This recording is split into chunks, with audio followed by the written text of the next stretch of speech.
Maxwell speed distribution equation is কি পেয়েছি TNC সমান 4 pi n m by 2 pi kt whole to the power 3/2 a to the power minus mc square by 2 kt into এখানে c square into dc।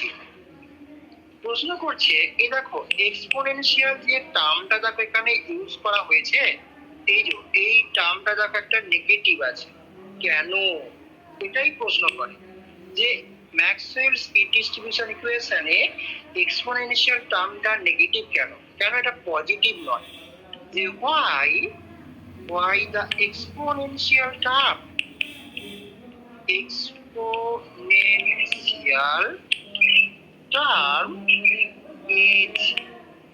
Negative. বা উল্টে প্রশ্ন এরকম করে যে or the exponential term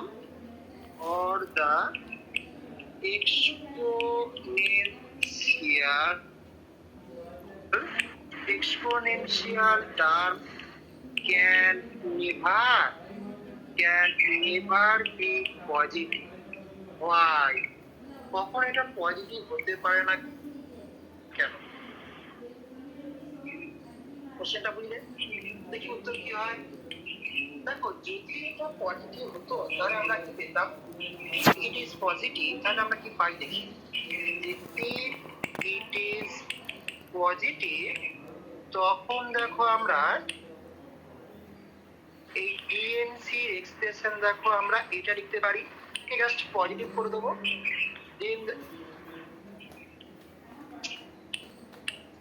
দেখো এটা যদি পজিটিভ হয় তাহলে আমরা দেখো এরকম পাচ্ছি যে এইটা দেখো আমরা পজিটিভ করে দিলাম, ওকে। তাহলে এটা যদি পজিটিভ হয় তাহলে আমরা কি পাই একটু দেখি।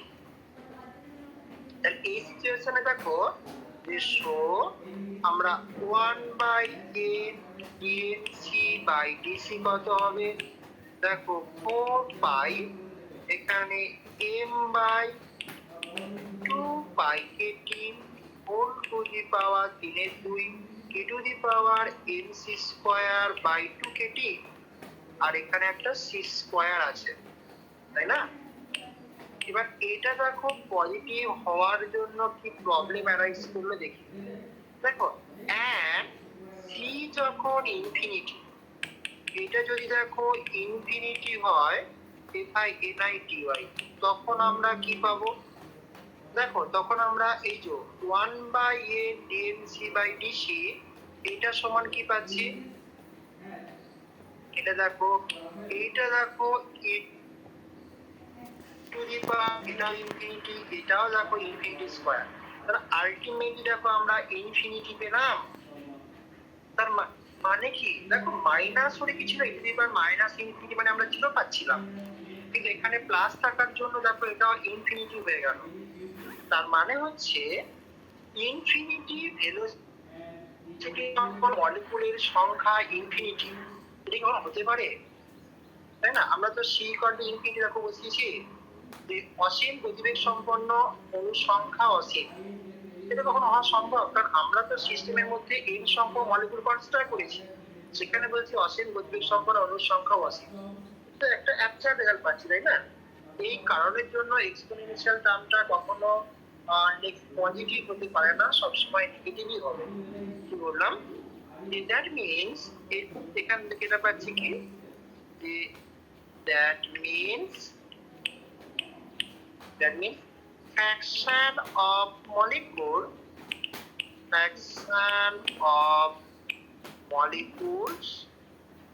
having infinite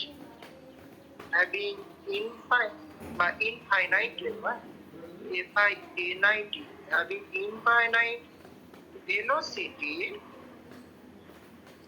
এটা দেখো is infinity, এইটা কিন্তু হতে পারে না, this is absurd।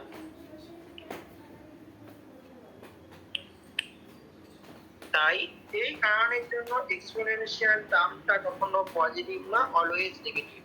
For this reason,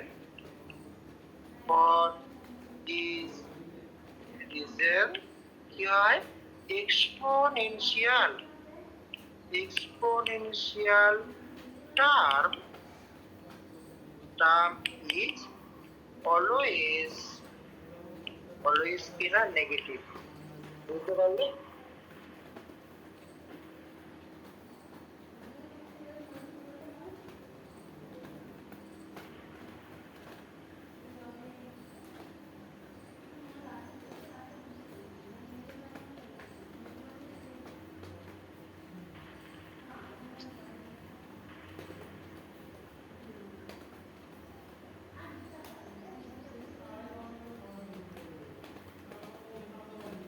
সব ওকে?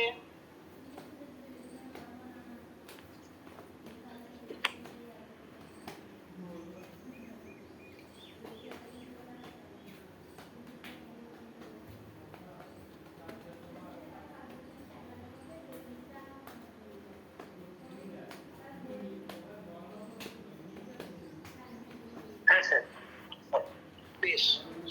এবার আমি আর একটা নতুন টার্ম তোমাদের শেখাই। দেখো আমরা তো এটা দেখেছি কি বলতো, এই যে আমরা যে দেখো বারবার বলছি 1/n dnc বাই ডিসি, এটাকে কি আমি এরকম করে ইমপ্লিমেন্ট করতে পারি যে ডিএনসি বাই এন তাকে আবার ডিসি দিয়ে ভাগ করলাম, তাহলে এই যে উপরে এই টার্মটা যে আমি লিখেছি ডিএনসি বাই এন, এটার মানে কি গো? কেউ বলতে পারবে এটার মানে কি? এটা দেখো বলেছিলাম কি যে প্রবাবিলিটি অফ দ্য মলিকুল কত, কারণ এন সংখ্যক মলিকুলের মধ্যে কত সংখ্যক মলিকুলে ওই সি বা তার আশপাশের মলিকুল নিয়ে ঘোরাফেরা করেছে, মানে সম্ভাবনা।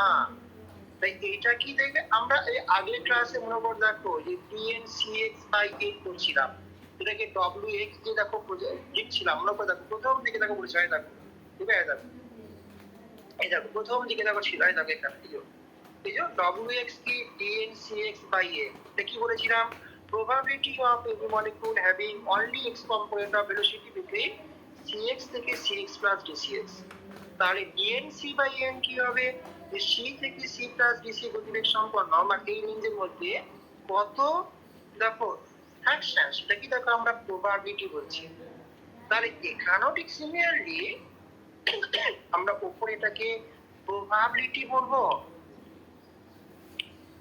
probability of molecular সমান probability of molecule having velocity c to c plus dc, তাকে আবার ডিসি দিয়ে ভাগ করছি, মানে কি ইউনিট রেঞ্জে কত একক বিস্তারে কত। ওই জন্য এই প্রবাবিলিটি টার্মটা ইনক্লুড হয়ে আছে বলে এই পার্টটাকে 1/n ডিএনসি বাই ডিসি এটাকে কোন বই এইভাবে রিপ্রেজেন্ট করে, ইট রিপ্রেজেন্টেড অ্যাজ পিসি বলে, মানে পিসি মানেই তোমাকে বুঝে নিতে হবে কি যে এইটা বোঝাচ্ছে। তাহলে এই পিসি মানে কি? পিসি মানে হচ্ছে probability of finding the molecule, এর মানে এটা probability of finding probability of finding the molecules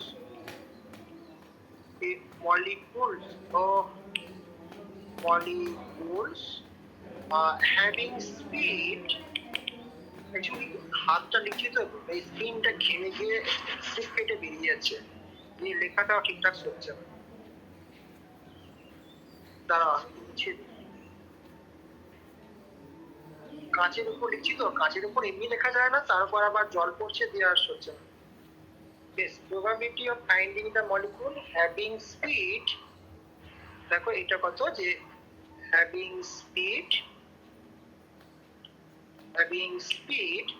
দেখো having speed এই c to c plus dc, তাহলে এই কথাটা আমরা অনেক বইতে কিন্তু থাকে, যেটাকে পিসি দিয়ে রিপ্রেজেন্ট করা হয়।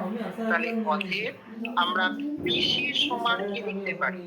পিসি সমান দেখো 4 pi m by 2 pi KT whole to the power 3/2 into e to the power minus mc square by 2 KT into c square. তাহলে যদি তোমাকে পিসি বলে দেয় তাহলে বুঝে নিতে হবে পিসি মানে কিন্তু ডান দিকে এই পার্টটা বোঝাচ্ছে। ওকে, আসছি অঙ্ক নম্বর দেখবো, আসছি।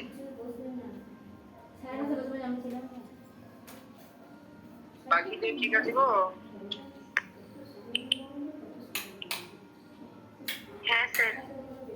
বেশ, এবার আমরা এই গ্যাসের গতিতত্ত্বে কত রকমের গতিবেগ করি সেগুলো একটু করা যাক।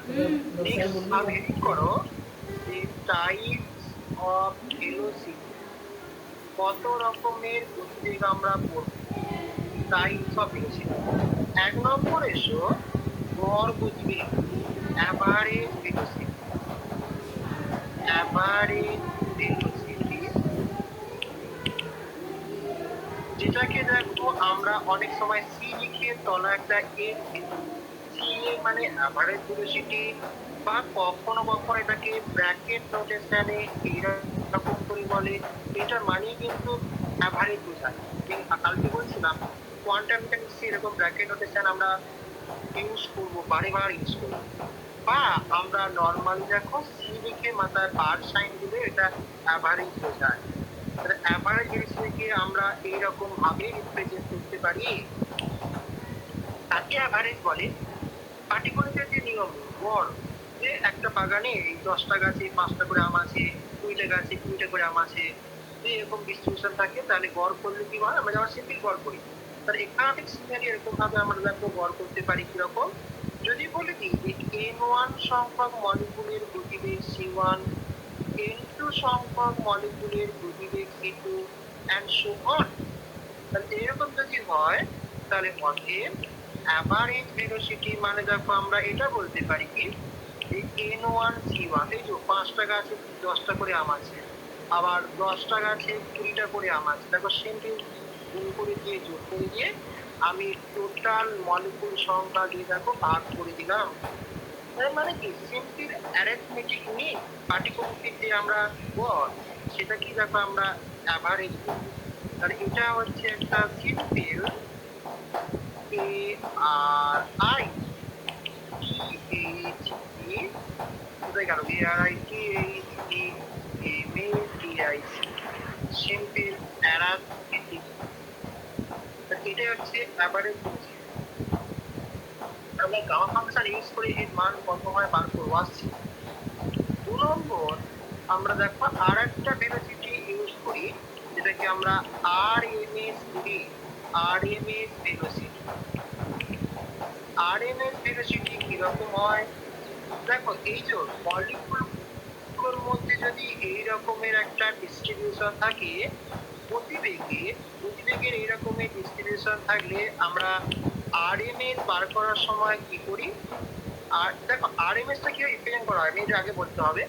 আরএমএস টা কি দেখো আমরা সি আরএমএস বলতে পারি, অথবা সি স্কয়ার করে রুট নিয়ে মিন করে তার রুট করব, বা ব্র্যাকেট নোটেশন দেখো সি স্কয়ারের অ্যাভারেজ করে তার রুট করব, বা কখনো কখনো শুধুমাত্র সি টার্মটা ইউজ করা হয়।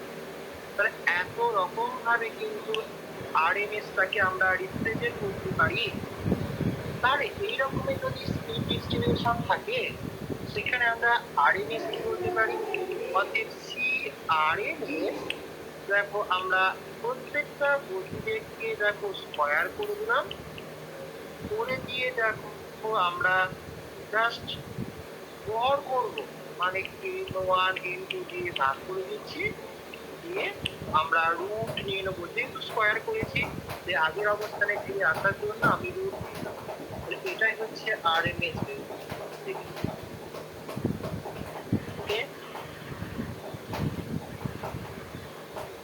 তাহলে অ্যাভারেজ হয়েছে আরএমএস হলো আর একটা আজকে নতুন একটা ভেলোসিটি করলাম, যে মোস্ট প্রবাবল ভেলোসিটি,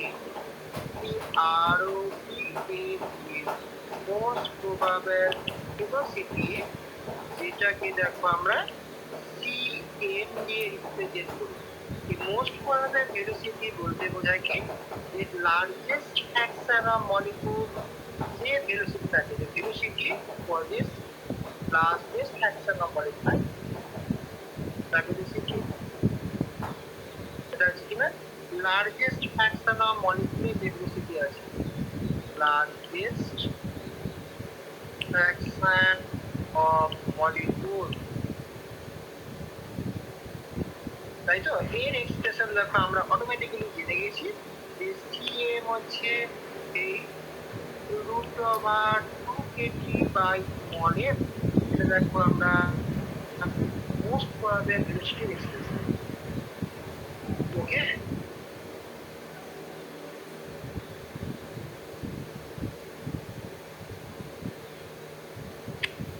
হ্যাঁ স্যার। আমার এবার কাজ হচ্ছে কি, যেহেতু আমাদের ম্যাক্সওয়েল স্পিড ডিস্ট্রিবিউশন জানা হয়ে গেছে, তাই ম্যাক্সওয়েল স্পিড ডিস্ট্রিবিউশন থেকে আমরা অ্যাভারেজ ভেলোসিটি আর আরএমএস ভেলোসিটির এক্সপ্রেশন কিভাবে বার করব। তাহলে নেক্সট আমাদের টার্গেট হলো যে expression for average velocity from Maxwell speed distribution equation. Next আমি হেডিং দিচ্ছি এটা, যে expression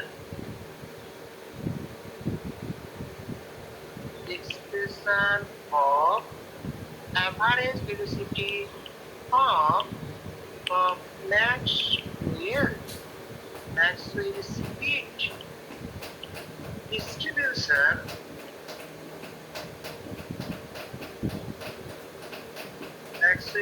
distribution equation, 3 ডাইমেনশনের জন্য আমরা করছি। বলো অ্যাভারেজটা কি করে বার করব? আমরা কিন্তু ম্যাক্সওয়েল দিয়ে বার করছি, মানে কিন্তু আমরা গামা ফাংশন ইউজ করে কিন্তু করব, বুঝলে? তাহলে বলো যে সি অ্যাভারেজ ও আমরা সি বার কি করে করতে পারি? যে আমি দেখো 0 থেকে ইনফিনিটি সকল মলিকুলগুলোকে নিলাম, তাহলে মলিকুল সংখ্যার সঙ্গে তার গতিবেগ গুণ করে দিলাম, বুঝছো? N1 C1 plus N2 C2 করে মোট মলিকুল সংখ্যা দিয়ে ভাগ করে দিলাম 1/n, তাই দেখো আমরা সিম্পল অ্যাভারেজ পেয়ে গেলাম, ঠিক কি না? তাই তো আমরা তাই N1 C1 plus N2 C2 plus N3 C3 করে দেখো মোট মলিকুল n দিয়ে ভাগ করে দিচ্ছি, এখানেও মোট মলিকুল n দিয়ে ভাগ করে দিচ্ছি। আর আমি ওই সামটাকে অনেকগুলো সংখ্যার সমষ্টিটাকে দেখো আমি সামেশন, এই সামেশনটাকে রিপ্লেস করে ইন্টিগ্রেশন বলতে পারি, ঠিক আছে?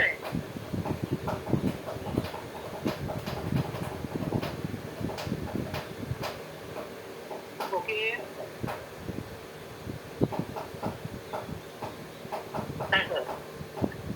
তাহলে এখান থেকে তুমি এবার খুব সিম্পল গামা ফাংশন ইউজ করে দাও। দেখো আমরা টিএনসি এক্সপ্রেশন কি, 4πm/2πkt whole to the power 10 e to the power minus mc²/2kt, এটা c² সি, লাস্টে একটা সি আছে। তাহলে এখানে দেখো যেগুলো ইন্টিগ্রেশন করবো না সামনে নিয়ে চলে, দেখো n কেটে গেল, 4π এখানে m/2πkt whole to the power 2 0 to infinity e to the power minus, আমি এই পার্টটাকে আপাতত বি লিখছি ক্যালকুলেশনের সুবিধার্থে, তাহলে বি c², এখানে দেখো C to the power Q DC, এখানে কি 4 আমি বি সমান m/2kt বলেছি। এবার গামা ফাংশন ফর্মে লিখবো বলে আমি দেখো লেট c² সমান জেড, তাহলে 2c dc সমান dz, তাহলে dc সমান দেখো dz/2c, তাহলে এখানে মানটা বসিয়ে দাও, তাহলে 4π m/2 তোমাদের এইরকম প্রবলেমগুলো বেশি করে আসে এই গামা ফাংশন ইউজ করে, তাই অঙ্কগুলো করতে পারলে খুব সুবিধা হয়। তাহলে এটা দেখো আমরা এ টু দি পাওয়ার, তো এটা দেখো A to the power minus Z C cube. দেখো সি কিউবটাকে আমি সি স্কোয়ার ইন্টু সি, বা এই দেখো না এখানে তো সিডিসি ছিল, তাহলে এক কাজ করি সিডিসি সমান, তাহলে আমাকে আর বারবার লিখতে হয় না। তাহলে এখানে দেখো ডিজেড বাই টু, তাহলে এখানে সিডিসি কে রিপ্লেস করে দিয়ে ডিজেড বাই টু করে দেবো, বুঝলে? তাহলে এখানে 4 pi M by 2 pi KT whole to the power 3/2 0 to infinity e to the power minus DZ. এটা দেখো সি স্কোয়ার সমান জেড ধরেছি, আর এটাকে দেখো ডিজেড বাই টু। তাহলে দুইটাকে সামনে নিয়ে চলে এসে দেখো এটা কাটাকাটি করে 2 পাই হয়ে গেল। এখানে 2 pi KT whole to the power 3/2 integration দেখো infinity e to the power minus DZ Z to the power 2 minus 1 DZ. দেখো সমান ঠিক আছে কিনা? এবার গামা ফাংশন বসে দাও, তাহলে কত হবে? দেখো আমার এইটা একই রয়ে গেল, আর এইটাকে দেখো আমরা gamma 2 by e to the power 2। Gamma 2 দেখো কত হয় গো? 1 গামা 1 প্লাস মানে 1 গামা 1 মানে 1, এই গামা 2 মানে n মাইনাস 1 এর ফ্যাক্টোরিয়াল। তাই দেখো আমরা 2 pi m by 2 pi KT whole to the power 3/2, এটা 1 হয়ে গেল। বি স্কোয়ারটাকে দেখো আমরা 1 বাই m বাই 2 কেটি এর দেখো স্কোয়ার, হ্যাঁ? তাহলে দেখো এখানেও দেখো m বাই 2 কেটি আছে, আর এখানেও দেখো m বাই 2 কেটি, তাহলে কাটাকাটি করবো। তাই দেখো পাইটাকে আমি বাইরে নিয়ে চলে এলাম, 1 by pi two the power 3/2, আর এটা দেখো m by 2 KT whole to the power 3/2, আর এটা দেখো 2 কেটি বাই m স্কয়ার। তাই দেখো আমরা এইটাকে কি লিখতে পারি? দেখো 2 পাই 1 বাই পাই আর একটা রুট পাই, আর এখানে দেখো 2 কেটি বাই m, এটা দেখো 2 মাইনাস 3/2, কারণ এটা উল্টে আছে। তাহলে পাই পাই কেটে গিয়ে দেখো এখানে 2 বাই পাই, আর এটা দেখো 2 কেটি বাই m তার রুট। তাহলে কত হলো? এটাই দেখো আমরা 2 আর পাইটাকে ভেতরে ঢুকিয়ে দাও, তাহলে দেখো 2টা ভেতরে ঢুকালে আমরা তাহলে কেমন করে লিখেছি একটা 4 ইন্টু 2 কেটি, আর তলায় দেখো পাই এম, তার মানে আলটিমেটলি দেখো আমরা 8 কেটি বাই পাই এম পেলাম। তাহলে এটাই হলো average velocity expression. Average velocity, average velocity C average সমান √8 কেটি বাই পাই এম। পরীক্ষার জন্য ভীষণ ইম্পর্টেন্ট, তোমাদের মুখস্থ মতো করে নেবে এক্সপ্রেশন গুলোকে।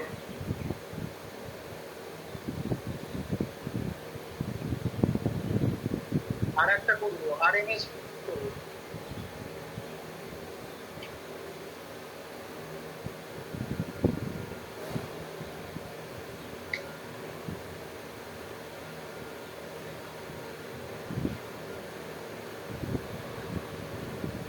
আরএমএস করে তারপর 3 থেকে উৎপাদ করে দেখবো কোন থেকে মানটা বেশি কোনটা কম।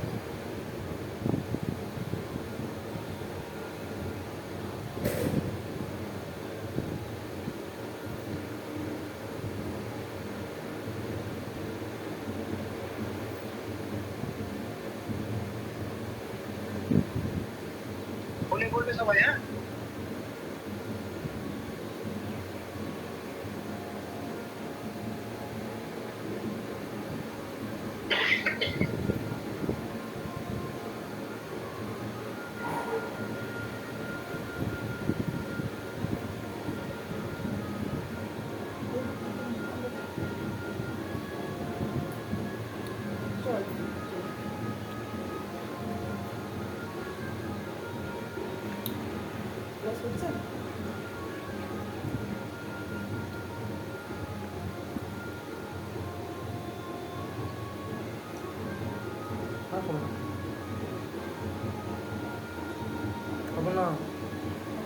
হলো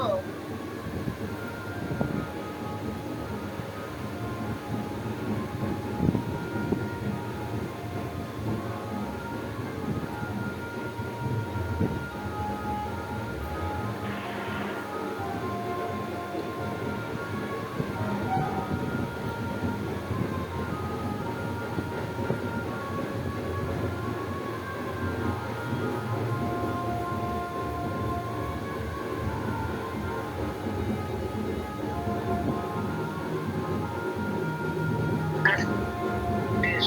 আর একটা করি দেখি তোমরা এগ্রি করতে বরাবর আছে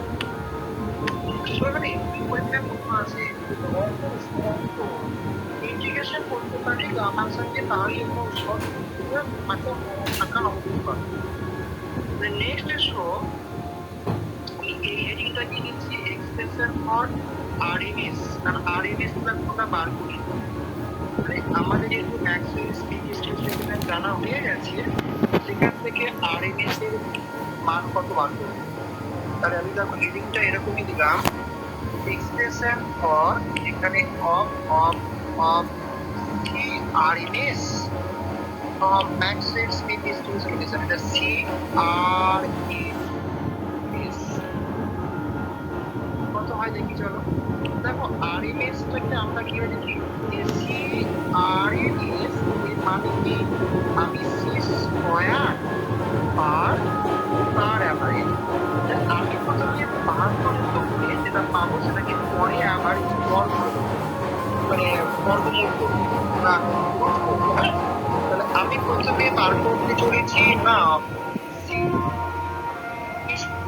বার কত হবে এটা দেখো কি স্কয়ার বার মানে কি প্রত্যেকটা মিউজিককে স্কয়ার করে সংখ্যাকে মাল্টিপ্লাই করে আমি একে মিল করব তার মানে এর মানে হচ্ছে 0 টু n ইনফিনিটি এর মধ্যে মলিকুল সংখ্যাকে দেখো স্কয়ারের সঙ্গে গুণ করব করে যোগ করব মানে কি ইন্টিগ্রেশন করব করে মোট মলিকুল দিয়ে ভাগ করে দিলাম তাহলে দেখো এর মানে হচ্ছে এটা বুঝলে তাহলে এখান থেকে তুমি সিম্পল করে নাও তাহলে 1/n এটা 0 to infinity 4/n m/2πkt whole to the power 3/2 k to the power minus mc square by 2kt এটা c স্কয়ার dc লাস্টে আবার একটা c স্কয়ার আছে n কেটে গেল বাকি সবটা বাইরে চলে এসো 4π m/2πkt whole to the power 3/2 0 to infinity e to the power মাইকেন b ধরে নিলাম ক্যালকুলেশনের সুবিধার্থে তাহলে c স্কয়ার নিয়ে c to the power 4 dc এখানে আমি পুট b সমান আমি m/2kt টাকে ঠিক আছে এবার তুমি গা ফাংশন ইউজ করো দেখো আমি গা ফাংশনের জন্য দেখো লেট এই c স্কয়ার সমান z তাহলে এটা c স্কয়ার সমান রয়েছে তাহলে 2c dc সমান dz তাহলে dc সমান দেখো dz বাই 2√z পাবো তাহলে কি পাচ্ছি এখান থেকে 4π m/2πkt whole to the power 3/2 0 to infinity e to the power minus bz c to the power 4 মানে এটা z স্কয়ার হবে আর dc টাকে রিপ্লেস করে dz বাই 2√z বলতে পারি তাহলে 2 4 কেটে গিয়ে একটা দেখো 2 হয়ে গেল উপরে তাহলে 2π/kt whole to the power 3/2 এখানে দেখো 0 to infinity e to the power minus bz দেখো 2 থেকে হাফ হয়ে যাবে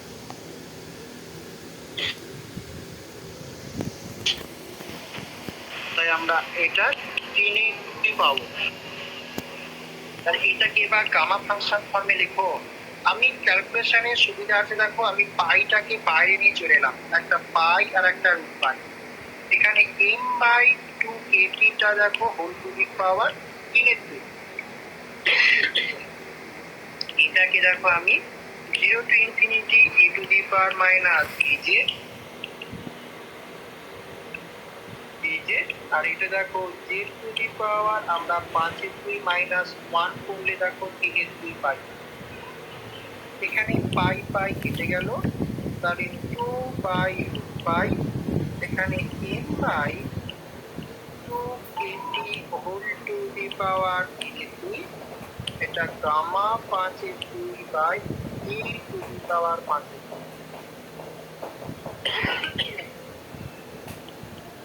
গামা 5/2 এর মান দেখো আমরা কত জানি গো, 3/2 প্লাস 1 মানে 3/2 গামা 3/2, তার মানে 3/2 হাফ প্লাস 1। দেখো ঘামে সব কেমন কেটে কেটে যাচ্ছে। তাহলে এটা দেখো আমরা 3/2 হাফ গামা হাফ মানে আমরা 3/4 রুট পাই পাবো। তাহলে এই মানটাকে দেখো 2/পাই m by 2kt whole to the power 3/2, উপরেরটাকে 3/4 রুট পাই। আর এইটাকে দেখো তলায় আছে, এটা আমি মানটা প্রথমত লিখি। এখানে দেখো m বাই 2kt 5/2, তাহলে দেখো আমরা পাই পাই দেখো কেটে গেল, 2/4 কেটে গিয়ে দেখো একটা 3/2 রইল, m বাই 2kt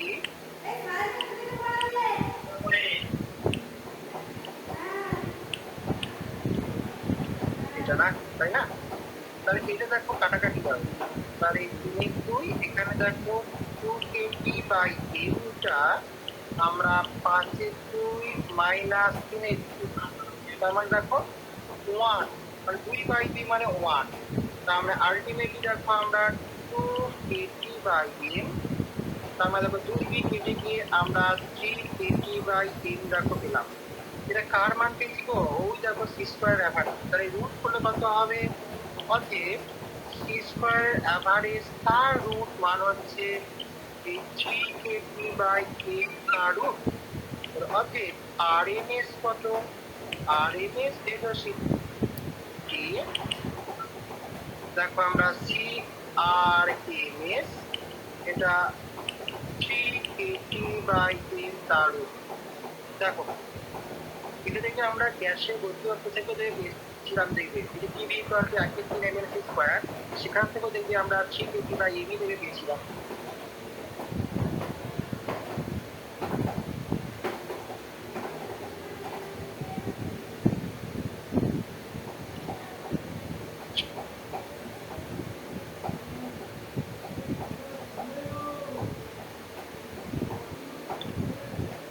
আর একটুখানি একটা অ্যাভারেজ করেছিল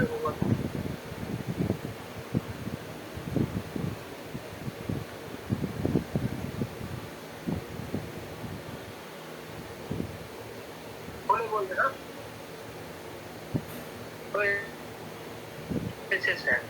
এইগুলো কিন্তু বাড়িতে প্র্যাকটিস করে একটু, হ্যাঁ কারণ একটু পরীক্ষা আসবে। তাহলে এখান থেকে বলো তো অনুপাত করছি মোস্ট প্রবাবল, তারপরে অ্যাভারেজ, তারপরে আরএমএস, অনুপাত কত, দেখো মোস্ট প্রবাবলটা আমরা রুট ওভার 80/8, অ্যাভারেজ দেখো একটু আগে আমি করলাম কত 880/5, রুট ওভার 880/5, তাহলে এখানে রুট ওভার সত্যি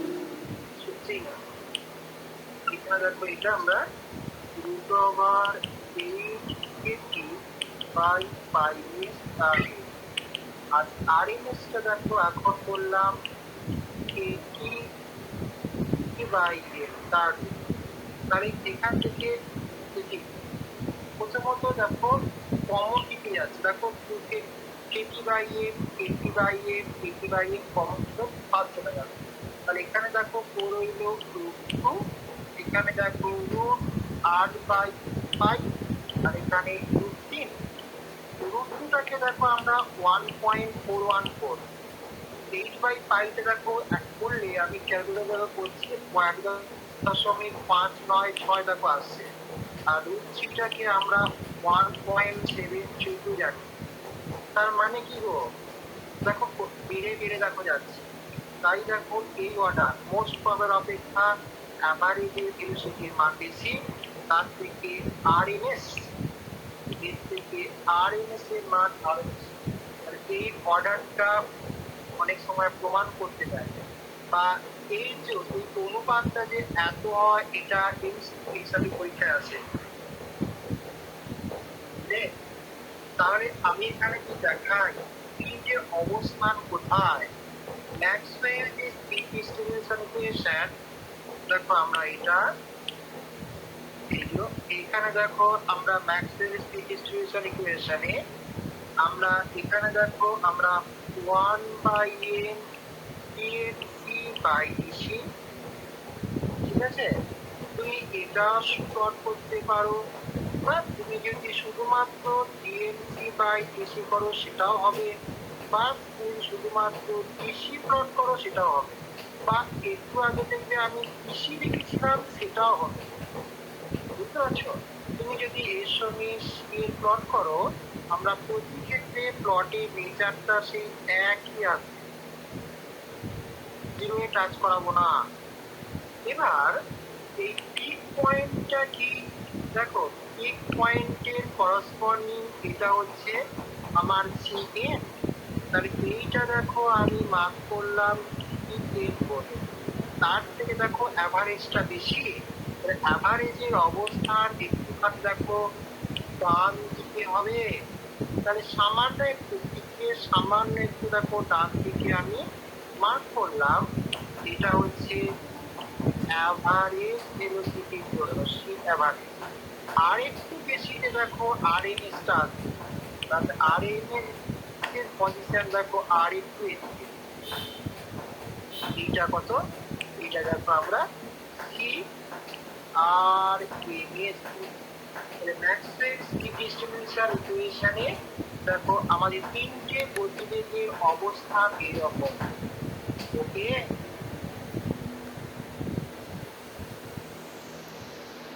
ঠিক আছে সবার?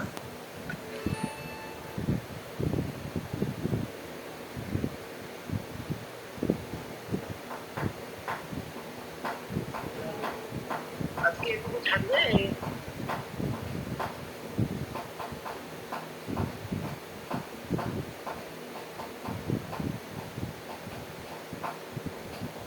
যা বলবো যা বলবে।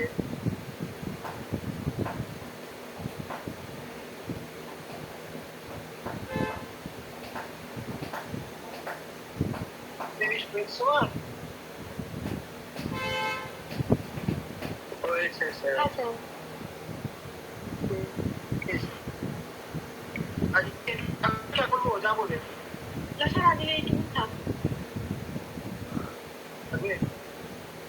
নেক্সট কবে ক্লাস নেবো? নেক্সট তোমাদের শুক্রবার দিন কি হবে যারা আছো? শুক্রবার দিন সকাল থেকে এই সময়টা?